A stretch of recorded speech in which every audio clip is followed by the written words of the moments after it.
Hello, everybody. Good evening, good morning, based on wherever you're joining from. I welcome you to this webinar on permutation, combination, and probability. These are two topics that scare so many GMAT aspirants, I can't even begin to tell you. In my experience, I've heard thousands of people say, these are what I dread the most. Should I just skip them? If you've ever had those kinds of feelings, my attempt today will be to change all of that. Let's see how we're going to do that. The agenda is for us to give you an approach, a solid approach that you can trust on every kind of questions you do. Before I get started, I'll take this opportunity to introduce myself. My name is Shweta Koshija. I am a Quant Product Creator at e-GMAT. All right, so purpose of the session. What's the purpose? Well, to help you understand that the key to acing GMAT Quant is not what typically people think. Typically, we have this mindset that we're going to do concepts and then we're going to do thousands of questions, which is the practice based approach. But we believe in the core skill focused approach, and I'll talk how this approach has already powered the most amount of success in this space. The key here really is a sound understanding of basics and a structured approach to solving questions. Without knowing basics, of course, you can't even get started. So that's the foundation. After that, you learn how to solve questions. If you do one question with a shortcut and you don't know how that same shortcut will apply on another question, don't say that you know the topic. You don't. So that's what we'll try to build here, and how the flow of the session you need to understand. What are we going to do? First, we will warm ourselves up. All of us will get into the groove. Right now, we're just getting started. We'll get into the mood to study. Take out your pens and paper. And here we're going to do 5 questions. These are easy, 500 to 600 level, where the goal really is to get into the mood to just, help you refresh some concepts if you're rusted already. Or if you've done this a long time back, then this is where we'll bring back concepts through discussion of the solutions, of course. Then we will do a sprint. This is where you will put yourself to a test. So all of the concepts that I give you through the warm-up, you will then apply them on these questions in the sprint. This will have 3 questions at a medium level, 600 to 700 level. This is the first time that you will really feel, okay, now I know the concept. She just told me the concepts. Let me try to apply it. It'll more be about the skill. Do you have the skill to solve questions even after you know concepts? It's so common to know concepts but go blank on the test. Tell me if that has ever happened to you. Just come into the comments and let me know.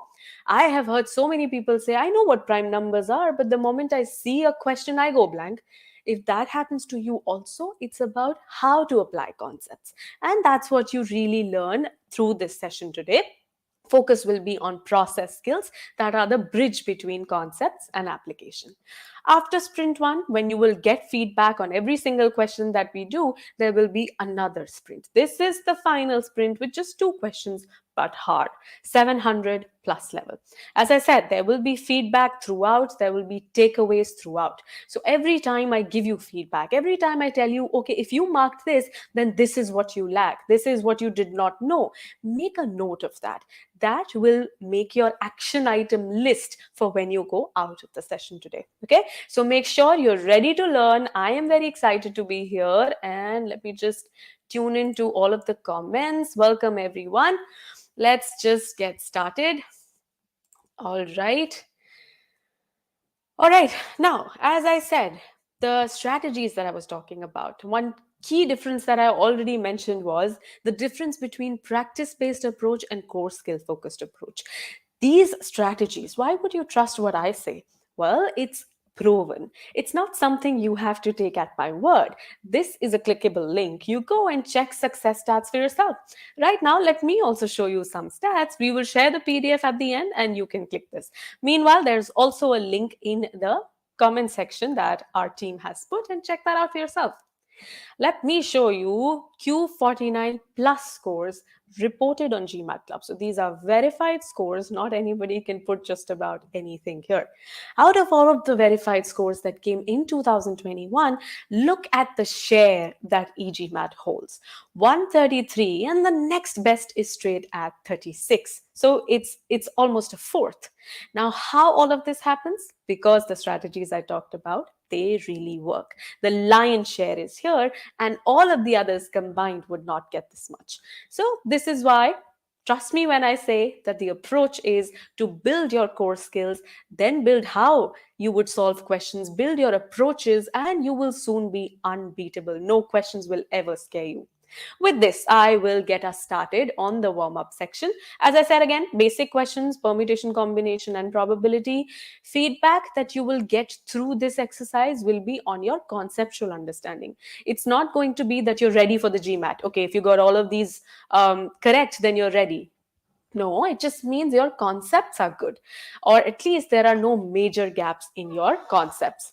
Solutions we will discuss, not detailed because these are simple questions. Again, let's just get started. Instructions are here. All five questions you will only and only solve in the polls. Nothing at all should come in the chat, please. Nothing. Because you can then affect somebody else. Somebody else might be leaning towards a B and you just mark A. That person will start doubting maybe that person would be correct. So you just mark your answers in the polls. Every question we solve once you're done. All right. I hope everyone is ready. The first question will come up here in the chat, and I will also show it on the screen. Let's have the first poll, please. And there you go. All the very best.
All right, then let's get started. We have the accuracy in the chat. Read that. 55% of all of you got this correct. That's pretty okay. The correct answer is choice E. Next, most popular choice was C. What percentage was that? Ashish, can you help me with that? What percentage of people went with C? Let's get started with this since almost half of the class, more than half of the class got this correct. We will not delve very deep into this, but yes, the gap is there. So, in how many ways can we form a three-letter password using just these letters? So, you have six total letters and you need to create a password that has three such that the last letter is a vowel. So, all you know is something about the last letter, nothing about the first two. What does that mean? How do I get this? Let's see. Well, two vowels you have in this list, you have A and E. And all I know is that whatever the last letter would be, that'll be one of these two for sure. Now, does that mean that the first two cannot be vowels? No, you have no such information. Never assume anything. So, you are absolutely free to choose whatever you want for the first two letters. Six possibilities for the first one, any of the six letters can go, six for the second, and just two for the last one, because for this, of course, you just have A and E. Now, for people who marked C, we have 25% people who went with C. What all could you have done? Suppose you assumed that the first two cannot be A or E. Then you would think it's 4 times 4 times 2. That time your answer would be 32. But that we don't have. Maybe people who are going with B felt that that is close. A lot of mistakes could happen here. Again, you could assume that these letters have to be different, in which case you would feel it's 6 times 5 times 2, in which case you will feel, oh, the answer has to be 6 times 5 times 2, answer has to be 60, in which case you would mark D.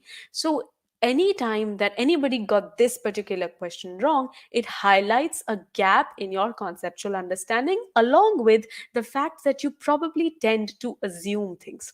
When nothing is said about repetition, it means you are allowed to repeat your letters. Remember that as a rule. Unless a question tells you that you can't repeat, don't repeat. If it says nothing, then that means you're free to repeat your letters. Okay? Just remember that. All right, so simple counting, multiplication of events is what you did. It's the first event, six possibilities, and then six possibilities for the second one, and two possibilities for the third. Whenever you say and, that's when you multiply. Remember this rule also. When you say or, you will add. Well, right now that has not come, so I'll not go that far, but and means multiplication. With that, this is the first question that we got done with. Let's have the second poll, please, for question number 2. Everybody, anybody who's having any issues with where the poll is, where to mark the answer, every time a poll will come in the comment section in the chat, just click on the link, mark your answer, and come back here. Here's your second poll. Let's see the question here also. All the best.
Oh my God, we have the best results ever. 100% accuracy. I have not seen that before. I've done this session, I think, two times before this, but this is a first. Very well done, everyone.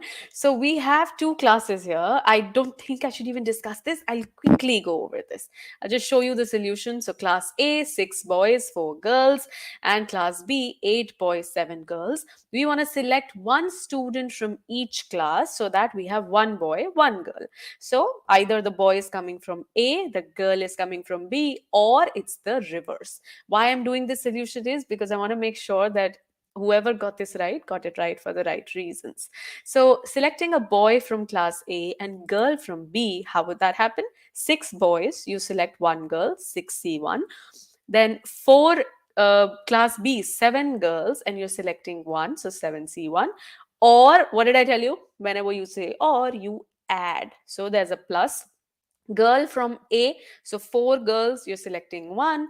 Boy from B, so 8 boys, you're selecting one. And then it's just calculation. And you people have aced it so well. I don't think I need to even talk about calculations. Let's already move on to the third warm up question. Let's have the poll. Very well done here. If the warm up is so good, I'm really excited to see how the sprint goes. All right, poll number 3, please. Here we go. I'll also show it on the screen. There you go. Good luck.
All right, accuracy is here. 83% of you got this correct. So, again, congratulations. Happy to see this accuracy. E really is the correct answer. Now, Although you got this correct, I will discuss this because there are two methods of doing this question, and this one really teaches you how to decide which direction to go in. So it's really two directions of getting to the same answer. You should be able to decide which one is more efficient.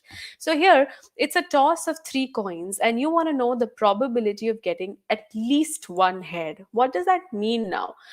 At least one head, there are multiple possibilities. There's only one head and two tails, or there are two heads, one tail, or there are all three heads. So there are three possibilities. If I instead think about the reverse of at least one head, that is what? Just no heads at all. So the reverse direction has only one case, while the one that we have, it has three. Whenever the reverse case has fewer cases, the reverse probability has fewer cases, it's going to be easier for you to calculate that. Let me show you. So probability of not getting at least one head, as I said, is getting no heads. So this is the relationship that I will use now. Probability of any event is always 1 minus probability of the non-event. Think about it common sense wise. So there's a 30% chance that it will rain today, so it's a 70% chance that it will not rain. What did I do? I subtracted it from 100%. And 100% in probability is 1. That's what you're really doing here. So total events are 8. Can someone tell me how? Thank you, Rupesh. I hope this clarity that keeps reflecting in every question you guys do. Okay, how did I get 8? Tell me.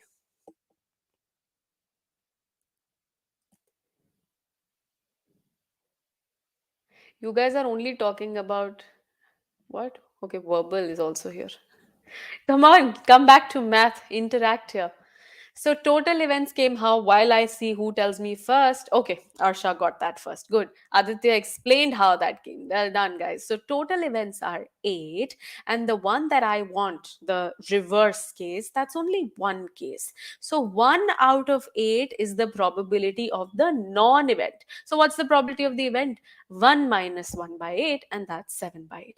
Again, you could have done this without going in the reverse direction, but that would have been a lot more work because there would be three cases to deal with. So very well done. From now on, just be very careful about this. Would it make more sense to go straight, or would it make more sense to go in the non-event route? So good. Yes, everybody also explained. Yoga, I am from. You missed your comment. Where are you from? Oh, you're an e-GMAT student. All right. So you probably have, you already done advanced topics? If you have, how do you feel about all of this? Meanwhile, let's have the poll for warm up question number 4. Yes, everybody. Subradeep, Karthikization. Well done. All right. Poll number 4 is here. Let's get on to it. All the best.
All right, 85% accuracy. Thank you, Karthikization, for helping people remember what I requested at the top of the session. I would request it one more time and then I would leave it to you guys. Um, Please do not put answers in the poll. You may be right, you may be wrong, but this way you take the experience away from someone else who's honestly trying to solve this and who doesn't want help right now. I am going to tell answers obviously when we start. So if you can, try and don't post here. All right, so this one, good accuracy, 85%. That means you don't really need that much here again from me, but we'll go over and see, try to get the remaining 15% also with us. So a number is randomly selected from first 48 natural numbers. These are positive integers, 1, 2, 3, so on. You want a number that's divisible by both 3 and 5. Now, what are these numbers? These are divisible by 15. I will wait in the chat for people who can tell me how I got 15. What's the logic I used? Meanwhile, I'll continue. So, if numbers that are divisible by 15 is what I'm looking for, I'll try to list them. So, among the first 48 positive integers, these numbers are 15, 30, and 45. So, it's just three numbers out of 48. And that gives you the probability 1 by 16. That's it. So here, oops, what you had here was, because it was okay, good, Karthikization, Ipshita, Rahul, Joeta, all of you guys, very good. It's the LCM. And Rahul, I love what you went beyond and explained that because these are prime numbers, the LCM is straight away just the product. Very, very good. That's precisely what we did here. Well done. Again, yes. Oh, wait. Rahul, in fact, made a mistake, and Karan at the end just fixed it. Co-prime is what the thing is. Yes, they don't have to be prime, they have to be co-prime. I also missed that word. Thank you, Karan. I'm so proud. Warm up question number 5 coming for everyone. Let's have the poll in the chat, please. All the best. Here's the question.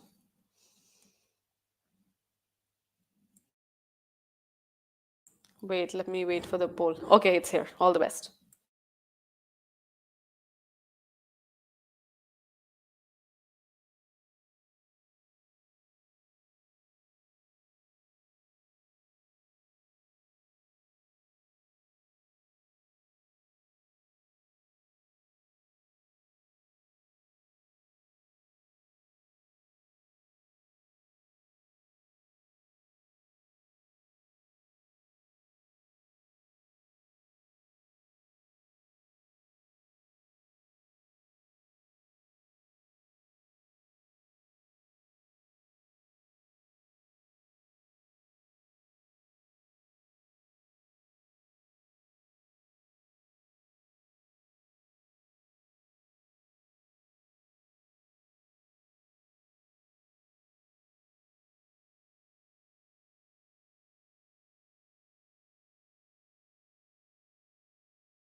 All right, accuracy has come 50% this time. Okay, so it's a big drop from what happened on the previous question. If you see, the next most popular choice is hugely popular, it's straight at 40%.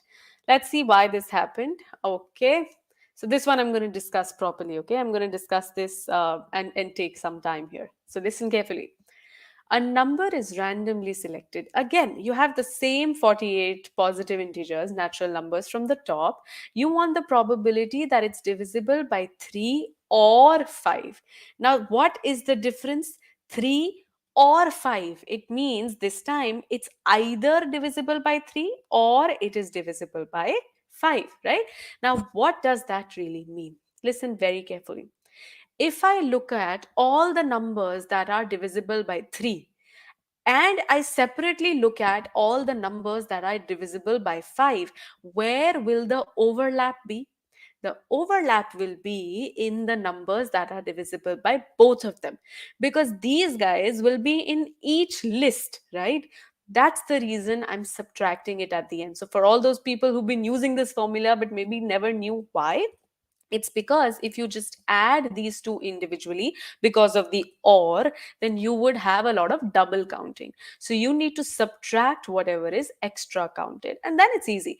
You just see all of the numbers in divisible by 3, so 16 of those, by 5, 9 of those, and by 15, these three are the ones that overlap. So after we add 16 and 9, we subtract 3, and then of course divided by 48, and D is the correct answer. Again, I forgot which was the most popular incorrect. Okay, E. So people who went with E, you got 25 by 48. Okay, look, I have 22 by 48, right? If you have 25 by 48, tell me what mistake you made. Let's see who tells me that first in the chat. Meanwhile, I have already hinted at that, by the way. Let's see who quickly tells me what's the faltering point of all those people who marked choice E. 40%, by the way, it's huge. So everybody who did this, you are here getting a big feedback that you need to take forward. Come on, tell me quickly. Let's see. What are the people who marked E missing? They forgot to deduct the and portion. Yes. Shafiqul got that absolutely correct. They considered the events as mutually exclusive. Well, yes, if they are exclusive, there would be no overlap. Suraj, absolutely. Okay, good. So many of you now. Suddenly, everybody writes so quickly. Did not consider overlaps. Rahul, Yoga, Karan, all of you guys, very well done. That's precisely the reason. Now, everyone who did make this mistake, never make this mistake again.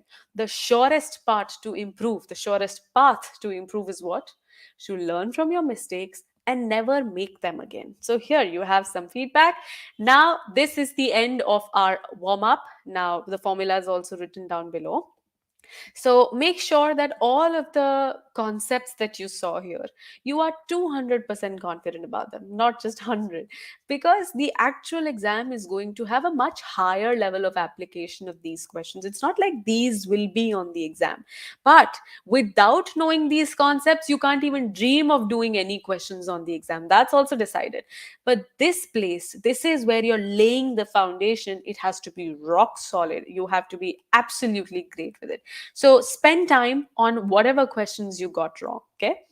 Now, this is how we've just started, we've just laid the foundation for PNC, and I'm sure you want to get better in all of the other topics also, because success on the exam comes when you're successful on all sections, all topics. So here's an announcement about upcoming sessions that we're doing, and even before that, here's a little motivation. So this is Akash, who scored a 760, so top 1% of all GMAT test takers. Now, how did he get there? He got here after a 120-point improvement. That happened because he built the right strategies, the right test taking strategies. He wasn't a good test taker. He used to he just did not take a test very well despite being prepared. It happens. It's about your mindset. All those things also are a part of a preparation. Read his debrief, and it'll be a very interesting journey for you to go through. Now, now for the sessions that I was talking about, we are hosting this session on CR, critical reasoning, on the 21st of January, Saturday. Now, this is where you will learn pre thinking. Pre thinking is a core skill. I've been talking about core skills a lot. You build your core skill and then become ready for the hardest of questions. This is precisely what you're going to learn here, and you'll be able to solve 700 plus level questions with ease. So, you can click on the link in the chat and register for this. The very next day, there's another webinar, which is Sunday, 22nd January, and I'll be back in this one. This is where we are doing number properties, and I will give you approaches to solve number properties questions in less than 2 minutes, and that too with confidence. You will never doubt what you're doing, you would never feel like you're guessing. So, again, comments, the comment section has the link for you to register. I will see you guys there. Now let's continue. Come back to PNC probability. Coming back, as if you remember, the flow of the session had the sprint after warm up. This is where you guys practice everything that you've learned till here. You apply the concepts that I gave to you in the warm up. All right. So even now, same instructions. You're gonna have polls. You mark your answers only and only in the polls. I will not. Say that again. I've said the rule enough number of times. Let's hope you guys follow it. Again, we will solve it one question at a time, and a lot of feedback coming for you. Let's have the poll for the first question in the sprint, please. All right, the poll is here and the question is on your screen also. All the best.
All right, good accuracy again. Very good accuracy. In fact, 94% people got this correct. I hope this has got nothing to do how for a second my screen showed the solution.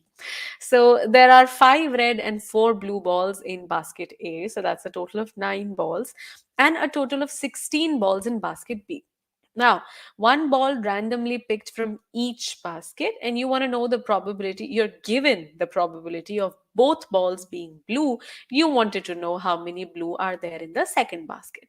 Again, so it's about both balls being blue. That's first ball blue from basket A, and even from basket B, the ball should be blue. So what's the probability for basket A? That's easy. I already know that it's 4 blue balls out of 9. So that's 4 by 9. As for the second basket, I don't know how many blue balls it has. So I'm just calling that X, but I know the total. I know it's 16. So the probability is X by 16. And this overall probability, why the multiplication? Because it's an and. It's first blue ball and then the second is also blue. All right. So we're multiplying and we are given 1 by 4. Solving this simply then gives us 9. And that's it. We had to be able to visualize information here. We first had to understand what's happening. 2 baskets, what's the unknown, what do I have, how do I use, what's the formula. All of that clarity comes when your concepts are solid.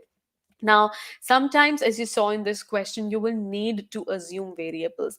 But as it says, assume necessary variables. Don't just assume variables for the sake of it.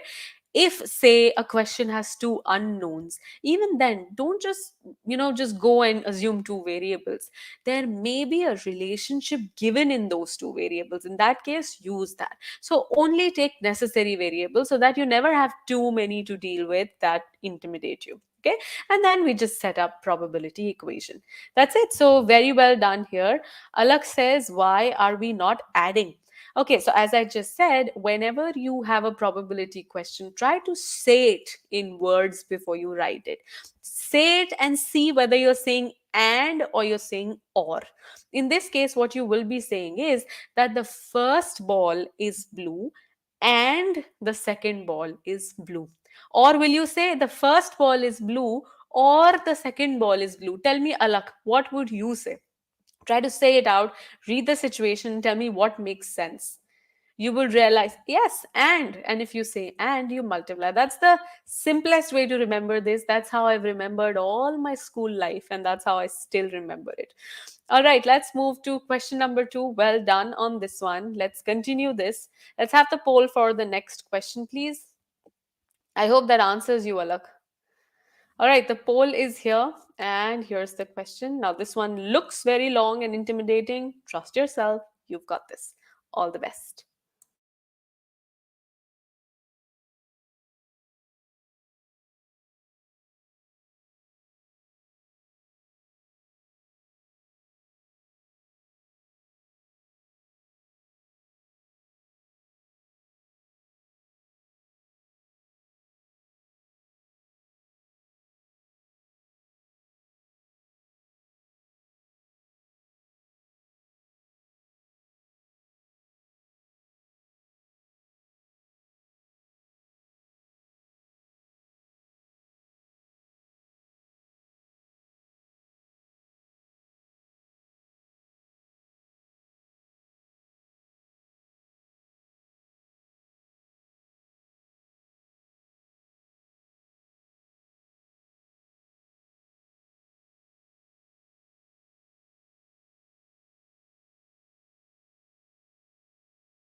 All right. So this question we took very long. I expected that. That's okay.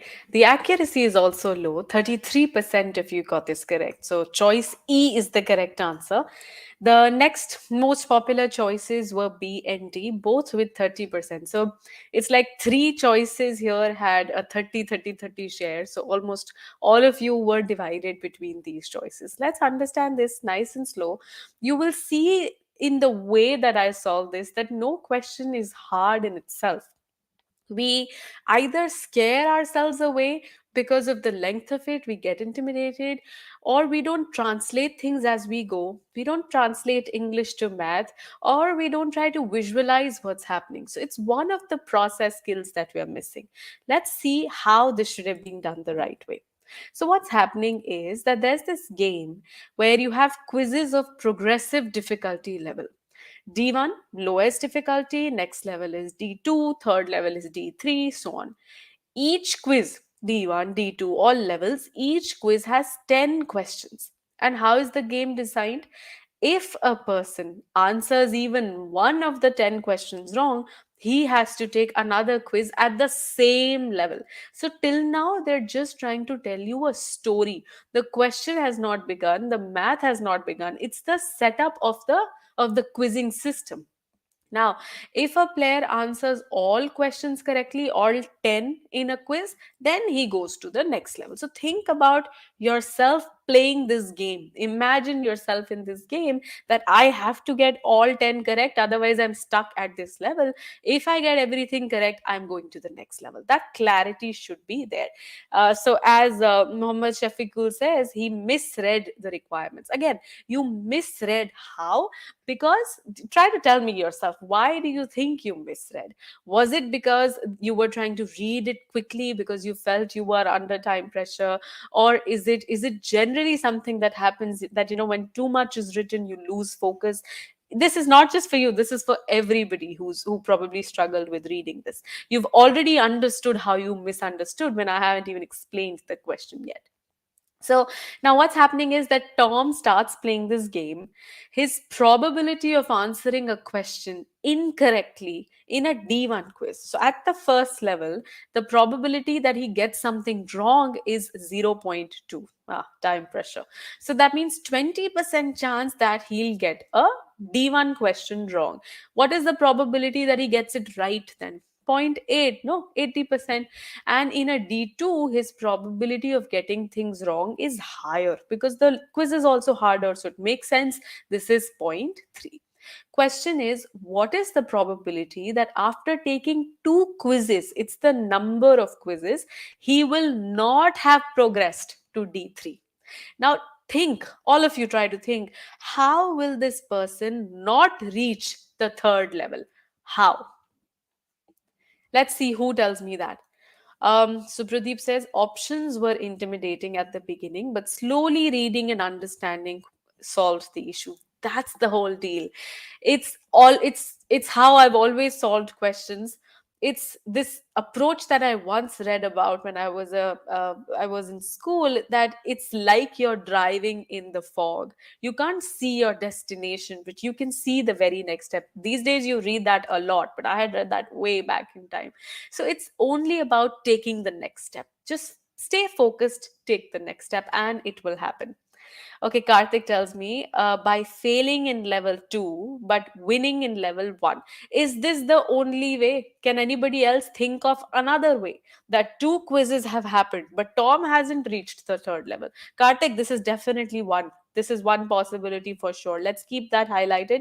Karthik's is the only one who's given an idea. Okay, so okay, next up, yoga. D1 passed, D2 did not. D1 also wrong, and again D1 wrong. Absolutely. So you could fail at D1 twice. Very good. Okay, so that's it. This is now covering everything. So I'll talk about this now.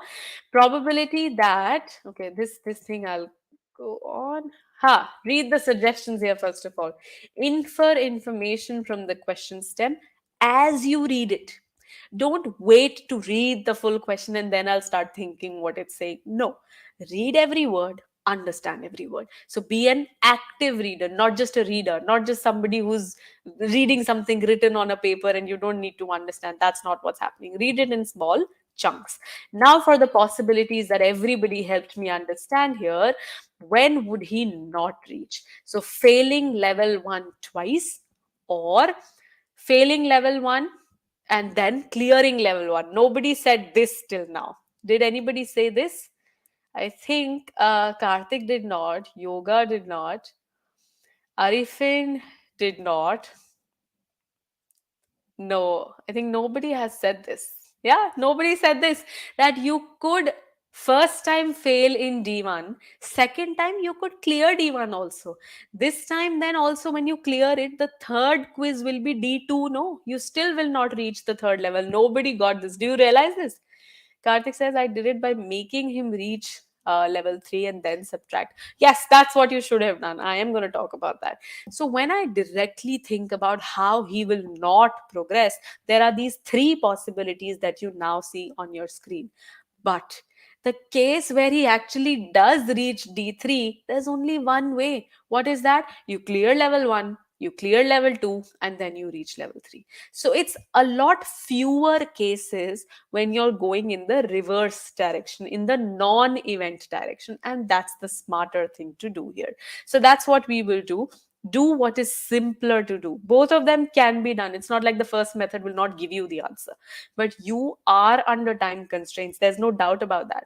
So in this time, you have to use it the most efficiently.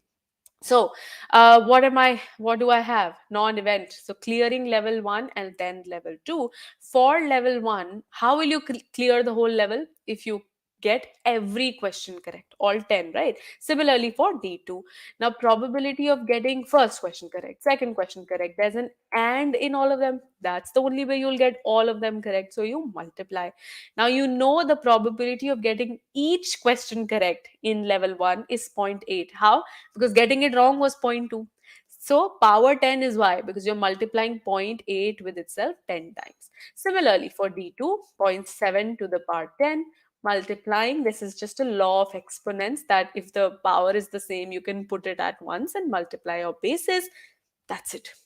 Now, this being the correct answer, choice E, again, everybody who had marked choice C, that was just 0.56 alone. Not even a 0.56 to the power 10. So you only took zero point 0.8 times zero point 0.7. That's one question correct. And that too was the non event. You forgot to even subtract it from 1. You stopped right here. Now, for people who got 0.44, what you did was you got 0.56 for one question, but at least you did the event. You did 1 minus 0.56. So both these groups of people, B and C, you people just forgot about 10 questions. You forgot about getting all 10 correct. Your focus was, let me get one question correct and I'm done. That's not what it is. Read the question carefully. Do we all realize the mistake? Everybody who got this wrong, I want people to respond here. People who marked B or people who marked C, if you understood this, just write C in the chat. C means clear for me. Just type C and send it quickly. Let's see. I want to make sure everybody is even understanding what I'm trying to communicate. Subradeep, 1 minus all correct. Yeah, so you use the approach. Uttam also used the correct approach. 1 minus all correct. Yeah. All right, so C came clear. Everybody is clear with this. Good. So especially for the people who got this wrong, I hope you are very, very clear with this. Now, this, of course, is a hard question. It's definitely at the 700 level. You know, this bracket was at 600 to 700. This is at the higher level, but not because what it is testing is hard. Can you people tell me that you agree? It's not that the concept suddenly became hard, that they asked you about something used in rocket science. They did not. The question started looking harder because of the way it was worded. You just had to trust yourself. Now, take this confidence with you on every question that you do from here on, in the session, beyond the session, forever. Trust yourself. Let's have the poll for the next question. Karthik agrees, not the concepts that became hard. We got scared. So let's have the poll for Sprint 1, question 3. And okay, here's the poll. All the very best, everyone. Here we go.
All right, we noticed something. Thank you for bringing this to our attention, Suraj. The poll by chance has the wrong question. I would request all of you to just read it from the screens. We have it on the screen anyway. It's not like we can't solve. And this is one time where I will give a timer after 1.5, 2 minutes. I will say post, and that's when you post your answers right here. All right, let's make it a slightly different exercise. Let's go. All the best again. Continue.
Guys, we've got the correct poll. It's going to come to you in a second. Yes, the poll is here. Sorry about the mess up. Let's go.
All right, this one took us pretty long. This is the question that some of you might have seen me talk about before this session today.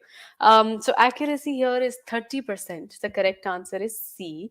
And the most popular incorrect choice was B with 50% votes. Let's see why. So Abe, Beth, Carl, three people, they start to write a book. They just start to write a science fiction book. Their individual probabilities for completing their books are these. So 1/2 is the chance that Abe finishes his book. 1/5 is the probability that Beth finishes the book. And for Carl, similarly, we have it here. Now, a completed book has 20% chance of getting published. So it doesn't stop at just completing a book. It's also about whether that book gets published. We are asked the probability that, first of all, this is all of the stuff that is stated. We are asked the probability that Beth or Carl, but not Abe, will get their book published. So Pradeep got it wrong. Yoga says Abe not published and B and C independent events. Okay, you're trying to explain. Subhadeep, absolutely. As they said, do not worry. Read everything with me and understand everything as I go. This is really the main thing. Understanding what this event even is. What does it even mean? It looks so weird. You're trying to find the probability of something, and that something itself is crazy complex. But it looks so. It actually is not so hard. So think about it. Beth or Carl's book, it gets published, but not Abe. What does that mean? It means that Beth or Carl's book, this first event of getting published, this happens, and the second event does not happen. That means Abe's book does not get published. There's an and between these two. This is very important for you to understand. It's not a choice that, okay, these two guys get it published or Abe does not get it published. It's not an or.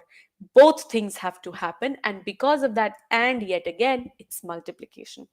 Now, because it's two different events, we will work on both of them separately.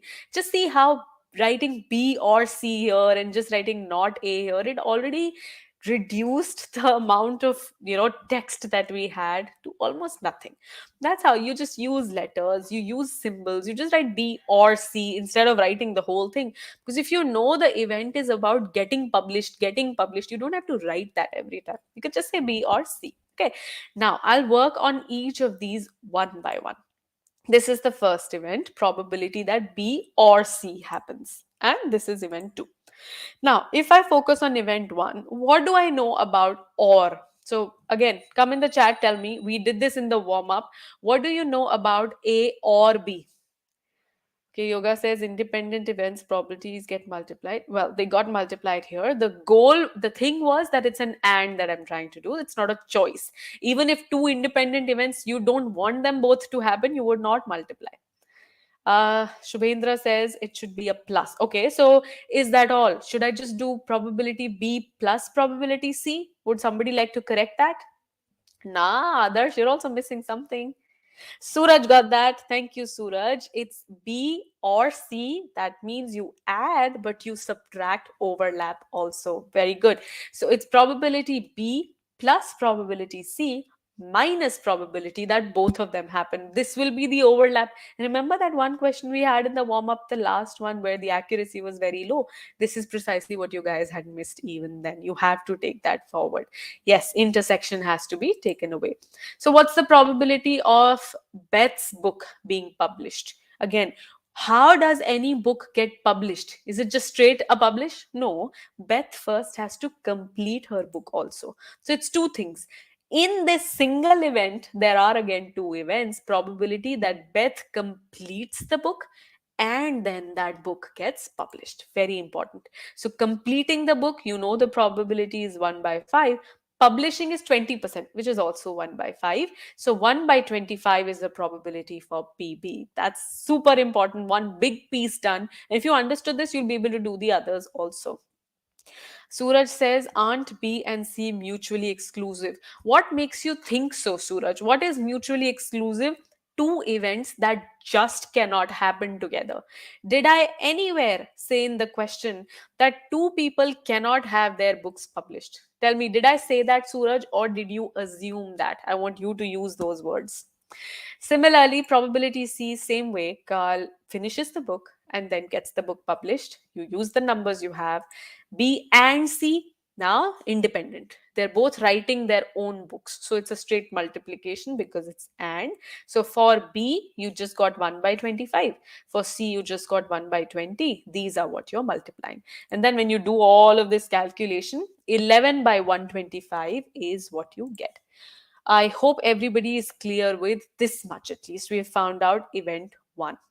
Now, event 2, probability not A. Again, listen carefully. Probability of Abe's book not getting published. There are too many things to think of. It's like either she did not even complete the book, or she completed the book but it didn't get published. While on the flip side, if you think about the book actually getting published, it's only one case. She completes it also, and he completes it also, and the publishing also happens. So now, probability of this non event is how much? Again, same as everybody else's worked, completing the book and getting the book published. So it's 1 by 2 times 1 by 5, that's 1 by 10. You subtract it from 1, that's 9 by 10. Subradeep says, my mistake. I thought that Abe did not complete only. See, it's about not getting published, but you assume no, no, Abe did not even complete the book. Suraj also assumed. Good realization. Karthik, did you also falter at the same point? Assumptions are a big killer on the exam. Just be very, very careful. Never assume. Okay, coming back to this then. Now we're almost done. It's this event and this event. You have both of these. You just multiply them, and your answer is choice C. Now tell me, was this like the hardest question, or do you feel you could have done this? Just tell me between these two choices. I could have done this versus no, no, I couldn't have done this. What do you feel based on the solution that you've just seen? Did it have again some crazy concepts that you've never seen before, or what? Yes, yoga, you're correct there. Karthik was correct. Okay, come on, everyone. Low accuracy question. I could have done this versus I could not have. That's all I'm looking for. Independent but can happen together, yes. Okay. Shafiqul says I could have done this. Uttam, it's just the time to be kidding, huh? That means you could have done this. Okay. Why did we subtract B or C? Did we subtract that, Priyam? We did not. You're not listening to my concepts, huh? We subtracted B and C. Can we solve Abe's probability of not publishing the other way? Whichever way you do, you have to get 9 by 10. If you're getting anything else, it means you're solving it wrong. Didn't multiply the two events. Arpit, do you mean event 1 and event 2? And if you didn't multiply, it means you didn't take the, you didn't take the and. Priyam, you subtract because there's an overlap. It gets counted in both B and C. Cameron also did not know about B and C. This is what I covered in the warm up. Tell me, did you guys join slightly later into the session? Did you miss the warm up question? If you did, by the way, this video will be available on YouTube right from the beginning. Subradeep, I'm sorry, I will not be able to go back. There are so many people here, but I'm sure Ashish will be able to help you. Everybody else, how do we feel? I can read now that everybody is convinced that this really was something that was doable. So, with this, our sprint is over. Process skills, as I talked about, the bridge between concepts and application, you saw that a lot. Translation, especially, played a huge role in the questions that you saw that just looked scary. You translate things as you go, you change your English to math, you keep simplifying as you go. Inference is when you make inferences. It's like, okay, if Abe's book did not get published, what does that mean? That means either Abe did not complete the book, or his book was completed but not published. That's also understanding all of the cases that there are. So you considered all cases. These, and then you visualize how the whole thing, remember that level question, level 1, level 2 quizzes, you visualized how all of that is going to be. These skills are your best friends when you're trying to solve questions. Till now, whenever you've been doing something wrong and you just say, I made a silly mistake. I'm sure a lot of you do that. I made a silly mistake, it just happened. Now, if you know process skills properly, you will never just blame silly mistakes, because when you do that, you lose the chance to correct yourself. This way, you will give reasons to yourself that this is why I got this wrong, this is what I need to fix. I miss cases all the time, or I miss translation all the time. From now on, start tagging your mistakes and you'll see the difference. There's a link that's going to come in the chat about process skills. Watch that playlist. We have examples on each of these process skills. Thank you, Karthik, for that feedback. Thank you so much. Subradeep says A completes the book gets published. Oh, I'm so sorry. Supradeep is being helped here. All right. So with this, then we are done with the first sprint. As I said, video lessons, definitely look at that. Shafiqul, how can I take your course? Oh, that's so nice of you. Somebody please help him, but only quant is probably not an option. Thank you so much for your feedback, though. Means a lot. Sprint 2, guys. I hope everybody is ready for the second sprint. This is going to be the hardest questions of the night or the day, depending on where you're joining from. Question should not come yet. Let's have the poll in the chat first. Then I'll show you the question. Again, you'll only mark answers in the poll. All right, the poll is here. All the best.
All right, so lots of time you people needed, and I guessed from the comments that I was seeing this one is way too hard.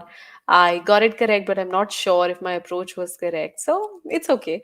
45% of you got this correct. Next most popular choice was D with 33% votes. So again, I'll take this slow, and again, I'll ask you at the end, was this really a very, very hard question, or what happened? So, what do we have? Four out of every five students, two out of every three international students are males. If a student is selected at random, probability that this student is international is zero point 0.3. So, number of international students then I will be able to get if I know the total. And if you read on, you find the total. That total number of students is 100. So, if total number of students is 100 and the chances, the probability of selecting an international student is zero point 0.3, the number of such students is 30. That means the other students, the non-international students, you have 70 of those, right? Let's just try to understand all of this on a tree diagram. Whenever in a question there are too many classifications, that okay, there are students, then there's international, non-international, then there's male, female, so it's double classification. Classification questions are the easiest when you visualize them on a table or a tree diagram. This tree diagram, you'll see how easy this will make everything. So you know total students are 100. That's already given in the question. So this we have. And we just calculated number of international students as 30. Now, if this is 30, then the others are automatically 70. Now, till here, I'm sure nobody has any doubts now. Now, about male, female. Again, the first sentence helped us with that. Four out of every five students, this is all students, these are males, but two out of every three international students are males. So, something I have about international students. And this is what I will work on first. Why? Because total students is still from this 100, and my classification is not male female, mine is international and others first, but I can work on this part. So see, if 2 out of every 3 international are males and you have 30 international students, then two-third of this 20 are males. Automatically then 30, 10 international female students are there. Now you can use the other information that total male students is 4/5 of all of the students, which is 100, so 80. So if 80 is the total male students, then that means removing these 20 who are international students also, the remaining 60 are male students who are not international students. Now the total for these is 70. 60 out of them are males. That means 10 are female students who are not international. The moment you put information like this, nothing is hard. Tell me, did you people understand how I created this? And do you see the value in this? How easy your question will become the moment you see it this way. I did it by making tables as we do in overlapping sets. So, see, that would be easy, but I actually see double classification here. You have international versus others, you have male versus female.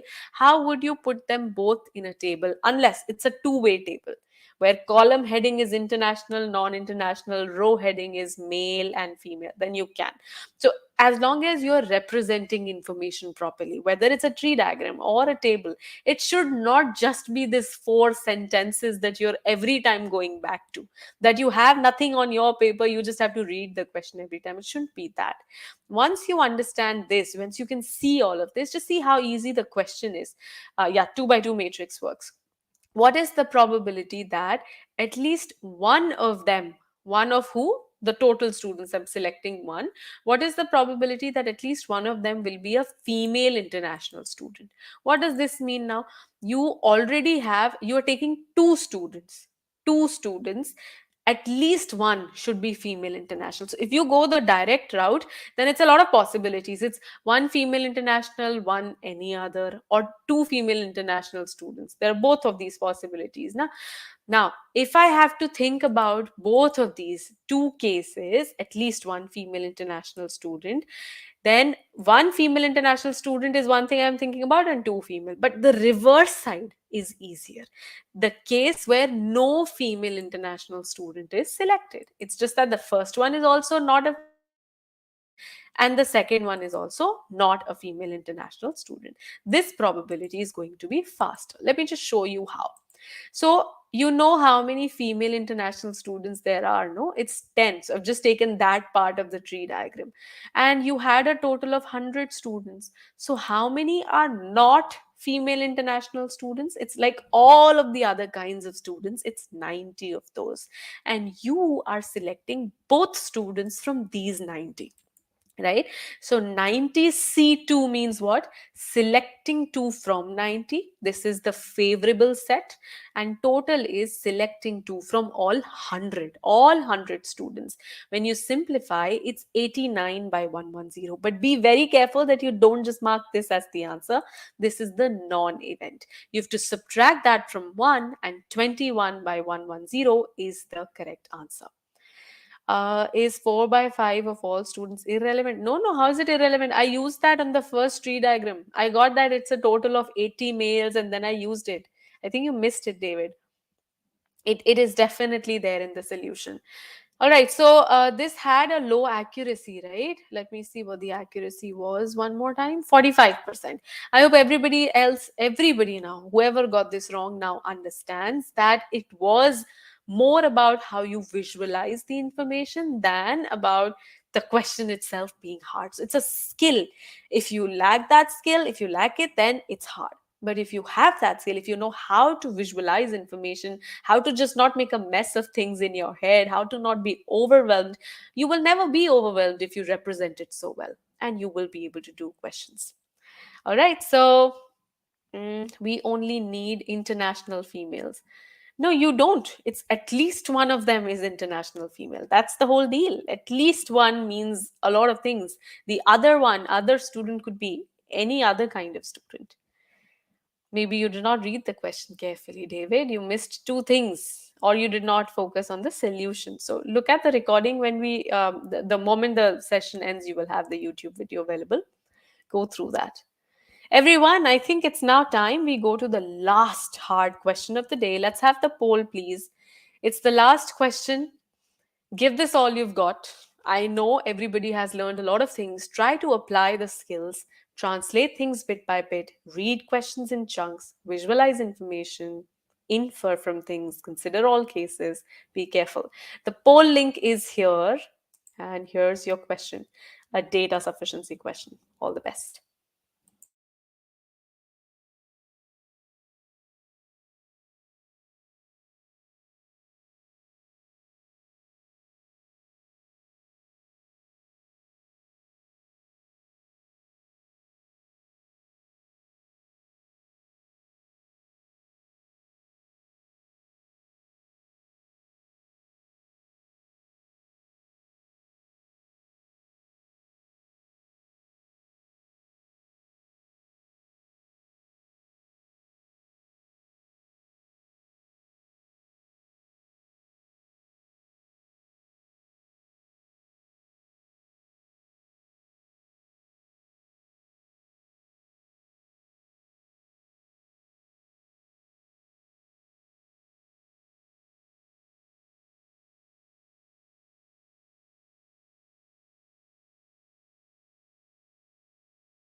All right, can everybody hear me?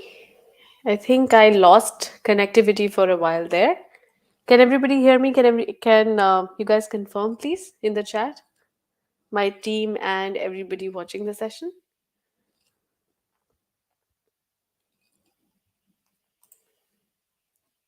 Okay, I think I'm back. All right. All right. So that probably gave not much of an issue to you guys. You were still solving the question, and I am already back. So let's do this. What's the accuracy data for this? I don't think we have that yet, but I'll start discussing. So there's a box that contains N shirts in total, of which 60% are white, and the remaining, therefore, are non white. You have no idea about the color. Three out of every four non-white shirts, so we're now talking about the other category, three out of every four have a tailoring defect. Okay, accuracy data is here 69%. Good job. 69% of you marks the correct answer.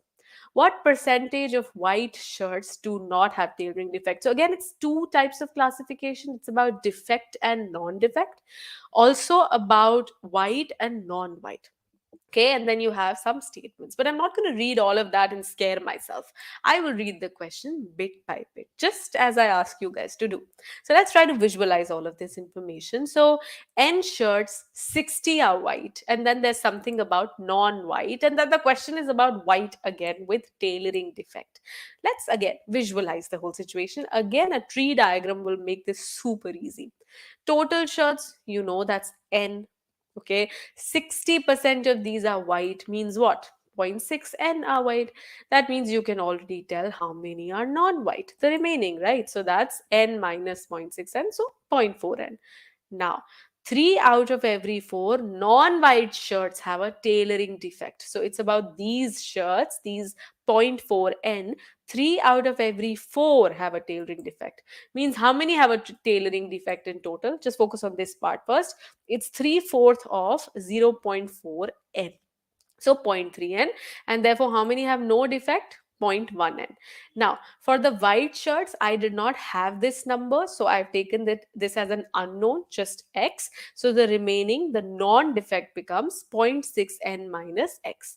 My question is about white shirts that do not have a tailoring defect. So it's about these guys here.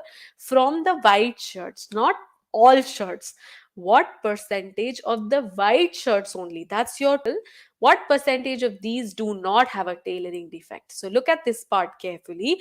This is the total, the white shirt, and from this I'm interested in this part. So it's only this yellow highlighted part that you really need. Okay, so percentage that I want is going to be what? It's this non-defect white shirts upon all of the white shirts. This is your total. The mistake that could happen in this question is that you take this total to be n itself. That will be wrong. Now, when you simplify this, you just give the same denominator to both of these terms. You will see eventually everything just depends on x by n. So it's really this x by n that you want somehow. So the relationship between x and n, somehow that you could get this ratio. Okay, so that's what I am going to look for in my statements. Statement one shirt is selected at random from the box. The probability that it will have tailoring defect. Now, nobody said white, non-white, anything. It's about all of the shirts. From all n shirts, you're randomly taking something, and the probability that it will have a tailoring defect is zero point 0.5. That means total defective shirts is what you can get, 0.5 n. Whether it's white defective or it's non-white defective. Remember that. So really the probability is then what? X plus 0.3 n, the total defective shirts divided by all of the shirts. So you put n in the denominator, this is 0 0.5. Now when you simplify this, you really do get x by n, which is what you were looking for. So this statement is sufficient. Can we assume total shirts? Yes, you can assume a number. Statement 2, probability that a shirt with tailoring defect will be white. Very interesting. Tell me if you guys understood what should the numerator be, what should the denominator be. I know the probability is already 2 by 5, but how will I get that? You have this tree diagram, use the variables that you see here and tell me this. I want you to try. Since this is the final question, let's see who all really can now read things carefully. I'm going to wait here for 10 seconds. I know there's a small lag. I know you might not be able to answer so quickly. If you don't, I will tell you. Let's see. So focus again, probability that a shirt with tailoring defect. You already know what kinds of shirts you're talking about. You just want to find the probability that such a shirt will also be white in color. So think about what is the base set, the whole, and what part out of it you are looking for. Okay, does that mean we're struggling? Look, base being shirts that have defect, no matter what kind of shirts, and the favorable event, the one that you are looking for, is the shirts that are white also. So it's white defective upon total defective. That's it. This is 2 by 5. And then use them from the tree diagram. You can see white defective is this thing, X, and total defective is again x plus zero point 0.3. And again from here you will find n by x. That means you can find x by n also. So this statement is also sufficient. Correct answer is choice D. So for all those people who solved it correctly, I hope your method was also correct. Again, as I said, assuming smart numbers is allowed, but you should know when you can and when you cannot. Once you know that, you will be good to go. Learning methodical approaches, though, will make you ready for all kinds of questions, whether or not numbers are applicable. So I hope everybody understood this question. This was the end of all of the quant questions. Now, again, probability, permutation, combination is what we covered here, but you need to cover all topics to really ace GMAT. We have a CR webinar on 21st January, Saturday, that Rajat is going to host, where you will learn pre-thinking, which is a core skill that will enable you to solve the hardest of questions with ease. The very next day, we're back to math. I will conduct this session, number properties, where you will learn how to solve the hardest of questions in under 2 minutes by again focusing on building your core skills. So, conclusion, make sure your concepts are rock solid. Make sure that you solve questions in a step by step fashion. Don't take shortcuts because they don't work every time. You use a shortcut one time, it doesn't work another time, you'll never feel that confidence on questions. Actively read questions, don't be intimidated. Read every sentence, every part to understand it, not just to read it again later. Trust the test maker. You're not just going to get something you've never seen before. They will not put concepts from rocket science. Trust yourself also. That's also very important. Believe in yourself. I feel half the battle is won when you trust yourself. You know everything. All the very best for this. Thank you, Shafiqul. Thank you for your compliment. How did everybody else like the session? We would love to hear your feedback. There's also a poll that we've just put here in the chat where you can provide your feedback. You can also write it in the chat right now, but the feedback has a few more things where we can understand your feedback better in more detail. So again, thank you for joining me tonight and today from wherever you're joining. I hope to see you again in another session. Looking forward to reading your feedback. Thank you.